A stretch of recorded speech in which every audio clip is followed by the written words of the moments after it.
इनकी समस्या ये है कि ये सब बीटेक हैं। क्या डिप्लोमा धारक बीटेक की डिग्री धारकों से बड़े हो जाते? आपको डिबार कर दिया गया, यानी आपको इंटरव्यू नहीं देने दिया गया। लिखित फॉर्म भरने दिया जाता है, इंटरव्यू तक जब पहुंचते हैं, इंटरव्यू के बाद इंटरव्यू अब नहीं होता है, अब डीवी होती है, डीवी में हमें मना कर दिया जाता है। अलाउड एक्चुअली हम लोग हैं, रिक्रूटमेंट रूल सेम है, खेल के नियम सेम है, जिस पे हम लोग पहले अलाउड थे, जिस पे सभी लोग नौकरी कर रहे हैं।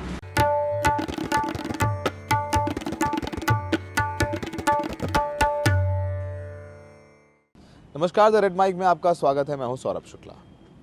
लगातार ट्विटर पे छात्र हम लोगों को, रेड माइक को, मुझे ये टैग करके कह रहे थे कि आप छात्रों की समस्या दिखाइए, बेरोजगारी एक बड़ी समस्या है, इसको लेकर के आप स्टोरी करिए। लगातार hashtag allow BTech in UP JE, इस तरीके से हैशटैग बना करके ये छात्र हमें टैग कर रहे थे। इन्हें संपर्क किया।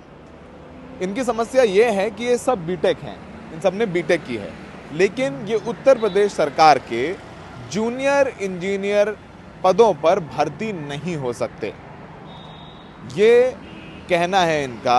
और इनका कहना है जो डिप्लोमा धारक हैं उनकी तो भर्ती हो रही है, लेकिन जिन्होंने बीटेक करी है उनकी भर्ती नहीं हो रही है। और ये 2003 तक हो रही थी और 2003 के बाद से इनकी भर्ती बंद हो गई होना। अब बीटेक करने के बाद अगर ये सरकारी नौकरी में भर्ती नहीं हो सकते हैं, जूनियर इंजीनियर नहीं बन सकते हैं, तो फिर कौन बनेगा?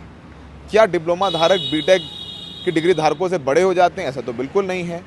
क्या समस्या है इनकी, कितने पद आए, कैसे ये अप्लाई नहीं कर रहे हैं, इन्हीं की ज़बानी हम सुन लेते हैं। सर, आपका नाम बताइए। मेरा नाम संदीप है।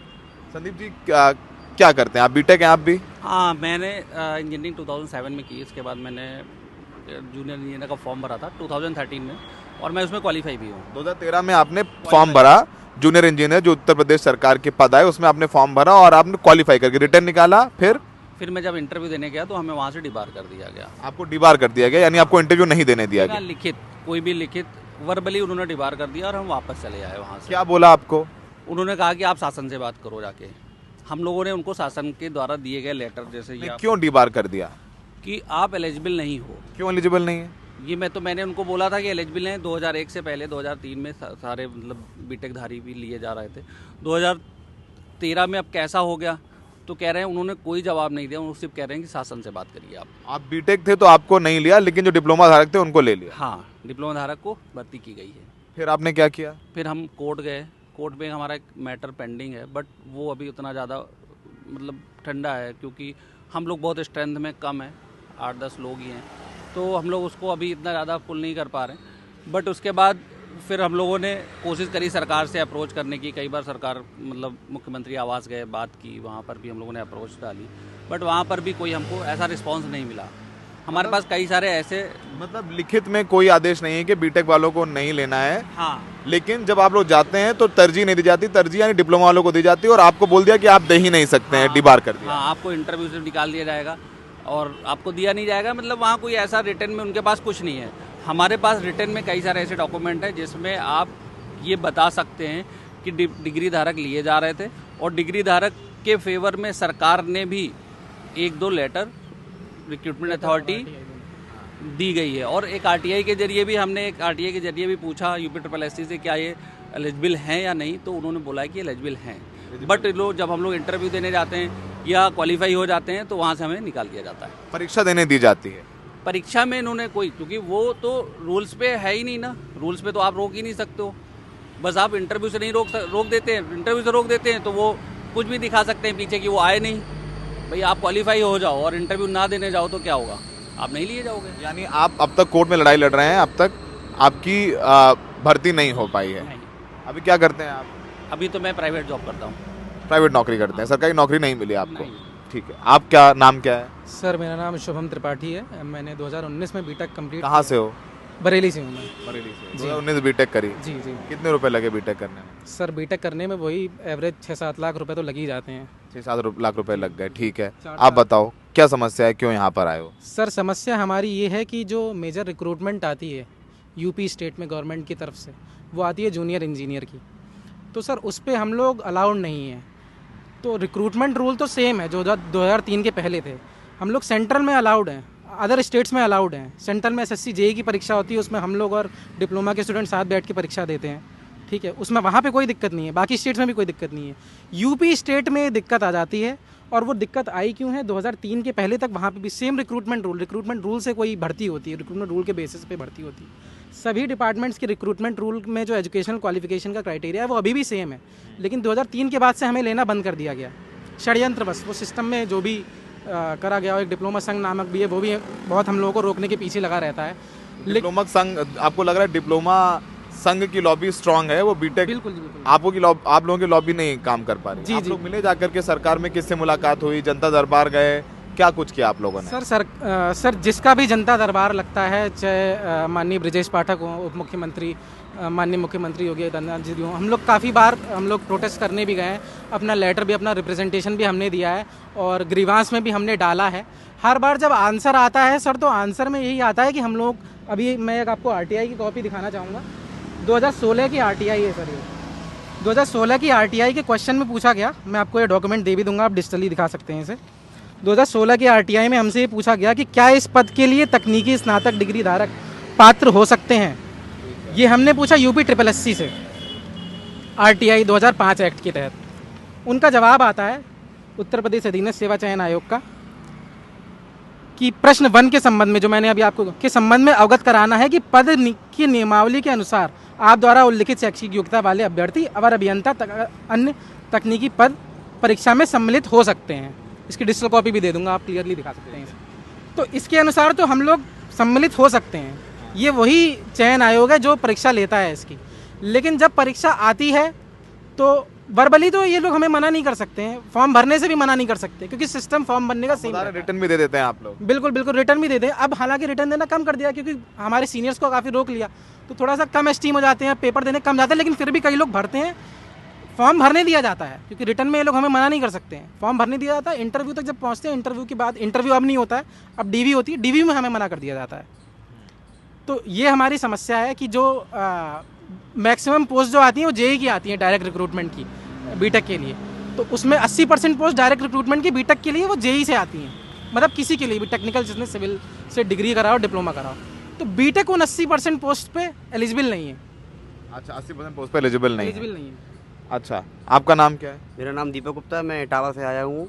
अच्छा, हाँ सर मैं इटावा से, हाँ, एक्चुअली एलिजिबल है, लेकिन ये लोग एलिजिबल मानते नहीं है। डीवी के टाइम पे एलिजिबल है, रिक्रूटमेंट मतलब डॉक्यूमेंट वेरिफिकेशन। ये पूरी लिस्ट है मेरे पास, ये जो बीटेक धारी जो लोग जेई की पोस्ट पे काम कर रहे हैं उसकी पूरी लिस्ट है, आप देख सकते हैं, जो अभी भी काम कर रहे हैं। पिछली बार भर्ती कब आई थी? सर पिछली बार भर्ती आई थी 2018 में, तो अब तक आप एलिजिबल नहीं होंगे। तो उस समय हम एलिजिबल नहीं, मतलब एलिजिबल थे, टेक्निकली बोला जाए तो एलिजिबल थे, लोग लेते नहीं है, वही वाली बात है। और अभी फिर से जैसे हर विभाग अध्याचन भेज रहा है, तो उनसे आरटीआई के दौरान पता चलता है कि अध्याचन भेज रखा है, भर्ती फिर से आने वाली है। तो इस समय हम लोग फिर से हम लोग ये प्रयास कर रहे हैं आप लोगों के माध्यम से, और सरकार के पास भी जा जाके जहाँ भी हमें मौका मिलता है, तो ये प्रयास कर रहे हैं कि हमें फिर से सम्मिलित किया जाए। जो नियम है, नियम के अनुसार जैसे पहले थे हम लोग एलिजिबल, वैसे अभी भी हमें परीक्षा देने दी जाए, डीवी तक हमें कोई बाहर ना निकाले। आपका नाम क्या है? मेरा नाम दीपक गुप्ता है, मैं इटावा से आया हुआ हूँ। बीटेक करिए आपने? यस सर, मेरा 2019 पास आउट है, मैं नोएडा से किया हुआ हूँ। नोएडा से क्या है? Yes sir.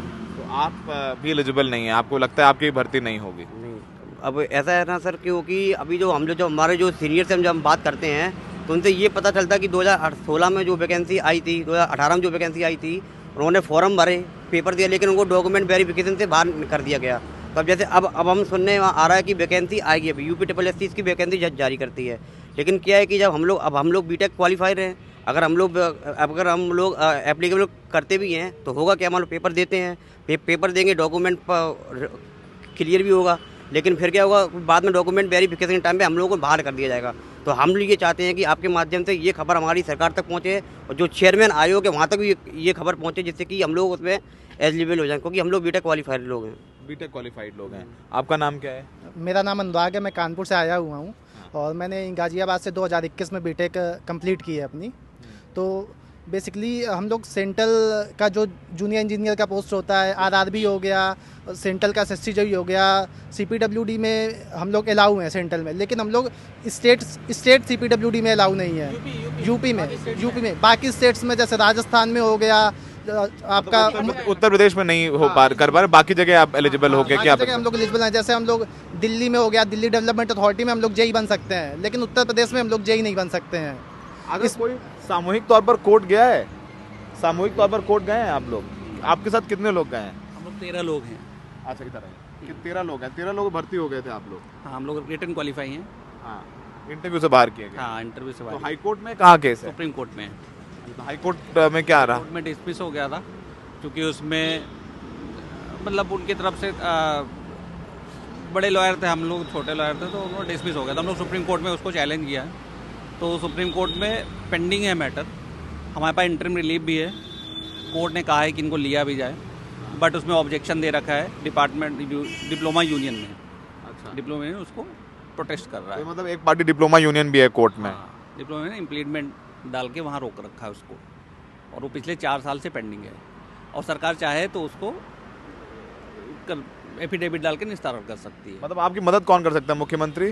सर हमारी मदद कर सकते हैं, मुख्यमंत्री भी कर सकते हैं, जो मंत्री हैं, संबंधित विभाग जो भी होते हैं, ये PWD जो, और लघु सिंचाई विभाग या सिंचाई विभाग, जितने भी डिपार्टमेंट हैं, इनके ही मुख्यमंत्री अगर कह दें कि नहीं, इन लोगों को रोकना जो है वो संविधान के विरुद्ध है, तो वो लोग भी हमारी मदद कर सकते हैं। और काफ़ी बार हमने जाके बात भी करी है उनसे, जो भी उनके जनता दरबार होते हैं, बोला भी है, लेकिन कोई असर नहीं पड़ा है। ये सारी सरकारों का ये दोष है, जो भी 2003 के बाद से जितनी भी आई हैं, सभी सरकारों का दोष है। शुरू उन सरकारों ने किया था, लेकिन इस सरकार ने भी हमें न्याय जो हमने मांगा वो हमें नहीं दिया, अभी तक नहीं दिया है। अभी तक नहीं ले रही है। हाँ मुख्यमंत्री आवास गए, जनता दरबार में कुछ राहत मिली आपको? कुछ बात हुई, सुनी किसी ने? जी, जनता दरबार में भी हम लोग गए, हम लोगों ने अपना मैटर समझाया उनको। काफ़ी बार जा चुके हैं हम लोग, एक बार की भी बात नहीं है, काफ़ी बार जा चुके हैं, उनके अधिकारियों को भी समझा चुके हैं, लेटर दे चुके हैं, लेकिन वही है कि मतलब कह दिया जाता है, आश्वासन दे दिया जाता है, वो कभी कागज़ पे नहीं आया कि किसी को बोल के। अब क्योंकि रिक्रूटमेंट आने वाली है, तो अब हम लोगों को बेचैनी और बढ़ रही है कि अभी भी अगर इस तरीके से फिर से यही हो गया तो ये दिक्कत हो जाएगी। प्राइवेट में भी नौकरियां कम है, सरकारी नौकरियां बहुत कम ही आती हैं। बिल्कुल बिल्कुल, सरकारी नौकरी जो आए, कम से कम जो मेजर जो रिक्रूटमेंट है, डायरेक्ट रिक्रूटमेंट होता है, उसमें हम लोगों को अलाउ करना चाहिए, तो वो अलाउ नहीं किया जा रहा है हमें। अलाउड एक्चुअली हम लोग हैं, रिक्रूटमेंट रूल सेम है, खेल के नियम सेम है, जिस पे हम लोग पहले अलाउड थे, जिस पे सभी लोग नौकरी कर रहे हैं, लेकिन वो षड्यंत्र के तहत, डिप्लोमा संघ का जो षड्यंत्र है, जो भी पैसे के लिए या अपने पॉलिटिक्स के बल पे जो भी करके वो लोग, जो उस समय जो रिक्रूटमेंट बॉडी थी UPPSC, उसने भी यही किया, हम लोगों के साथ DV के टाइम पे जाके ये लोग बाहर कर देते थे। अभी जो रिक्रूटमेंट बॉडी है उत्तर प्रदेश अधीनस्थ सेवा चयन आयोग, वो भी यही काम कर रही है। जी ठीक है, आपने सुना इन लोगों को, इन बच्चों को सुना। उम्मीद है कि सरकार इनकी बात सुनेगी। रेड माइक उन आवाज़ों का ही माध्यम है, और उन आवाज़ों को महत्वपूर्ण लोगों तक, सरकार तक पहुंचाने का माध्यम है, जिसके तहत इनको राहत मिल सके। वैसे भी बेरोजगारी एक बहुत बड़ी समस्या है, और ये सब शिक्षित बेरोजगार ना बन जाएं, तो सरकार को इनकी बात सुननी चाहिए। जब नियम में नहीं है कि बीटेक वालों को नहीं लेना है, तो फिर इनको क्यों नहीं लिया जा रहा है? तो इनकी भी भर्ती हो। उम्मीद है कि सरकार इनकी मांगों का संज्ञान लेगी, और जो आगे भर्ती आने वाली हैं उसमें बीटेक क्वालिफाइड बच्चे भी जूनियर इंजीनियर बन सकेंगे। शान अख्तर के साथ नोएडा से Saurabh Shukla, the red mic के लिए।